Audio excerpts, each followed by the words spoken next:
Hi, welcome to HardReset.Info channel, dear viewers. In front of me REALME C33, and now I'm gonna show you how to format CD card on this device using standard settings application.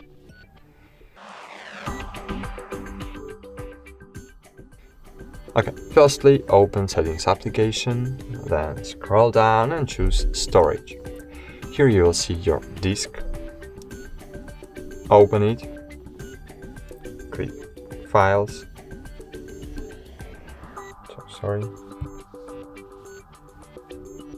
click files, always, and great.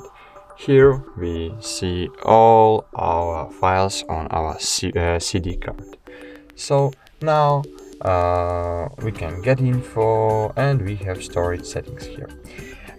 So click on storage settings, and here we have two items, format and format as internal. So here just click on format and click format CD card. Wait a while and great!